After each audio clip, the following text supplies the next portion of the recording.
Student, তো দেখো আজ আমি তোমাদের ক্লাস 6-এর বিজ্ঞান বইয়ের 89 পাতার একটি পেজ করিয়ে দিতে চলেছি। তো পেজটা কোশ্চেনটা হচ্ছে কি আছে দেখো, কোশ্চেন অ্যান্সারটা করে দেবো। এখানে বলেছে যে নিচের টেবিলটা পূরণ করো, প্রয়োজনে শিক্ষক শিক্ষিকার সাহায্য নাও। কি বলেছে? ঘটনা, আর এখানে বলছে কোন শক্তিতে রূপ বদলাচ্ছে। তো এখানে প্রথম একটা করে দেওয়া আছে, আর আমি তারপরেগুলো তোমাদের করে দেবো। তো প্রথম প্রশ্নটা কী আছে দেখো, প্রথম প্রশ্নটা আছে ইলেকট্রিক ইস্ত্রি চালু করা হলো, এখানে কোন শক্তিতে রূপ বদলাচ্ছে, কোন শক্তি থেকে কোন শক্তিতে রূপ বদলাচ্ছে। তো 1 নম্বর আছে ইলেকট্রিক ইস্ত্রি চালু করা, এক্ষেত্রে তাপশক্তি তড়িৎ শক্তি থেকে তাপশক্তিতে রূপান্তরিত হয়েছে। তো নেক্সট কী আছে দেখো, মোমবাতি জ্বালানো হলো, একটা মোমবাতিকে যখন জ্বালালে সেক্ষেত্রে তোমার কী হবে, রাসায়নিক শক্তি থেকে কী হলো, তাপ ও আলোক শক্তিতে রূপান্তরিত হলো, তাপ ও আলোক শক্তি। নেক্সট কী আছে দেখো, নেক্সট আছে ব্যাটারি চালিত রেডিও চালানো হলো, এক্ষেত্রে ব্যাটারি চালিত রেডিও যখন চালনা করবে এক্ষেত্রে থাকবে হচ্ছে কি রাসায়নিক শক্তি। কী হবে, ব্যাটারির মধ্যে যে রাসায়নিক শক্তি আছে সেই রাসায়নিক শক্তি থেকে কী শক্তি উৎপন্ন হবে, শব্দ শক্তি উৎপন্ন হবে।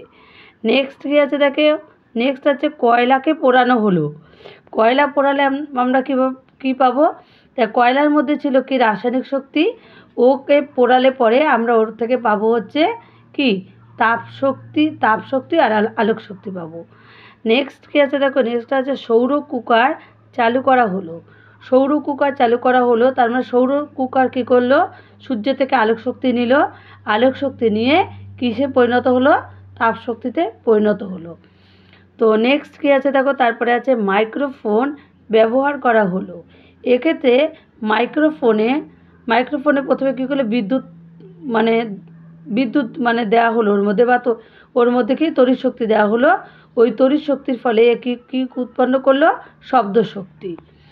নেক্সট আছে একটা স্টিলের পাত্র মাটিতে পড়ে ঝনঝন শব্দ হলো, এক্ষেত্রে যান্ত্রিক শক্তি শব্দ শক্তিতে রূপান্তর হলো।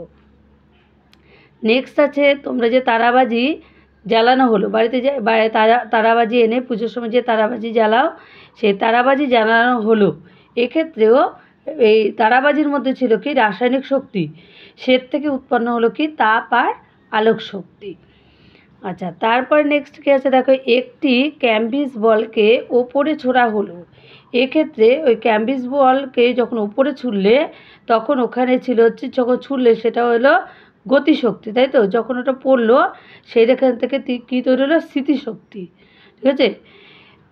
নেক্সট আছে তোমার একটি ক্যাম্বিস বলকে ওপর থেকে ছেড়ে দেওয়া হলো, ধরো কোনো ছাদের থেকে তুমি একটি ক্যাম্বিস বলকে ছেড়ে দিলে, সেক্ষেত্রে স্মৃতিশক্তি কিসে পরিণত হলো, গতিশক্তিতে।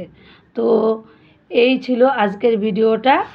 তো আমার ভিডিওগুলো যদি তোমাদের ভালো লেগে থাকে তাহলে তোমরা অবশ্যই এতে লাইক, শেয়ার, কমেন্ট আর সাবস্ক্রাইব করে দিও। তো tata, bye bye, see you. আবার তোমাদের সাথে আমার দেখা হচ্ছে পরের ভিডিওতে।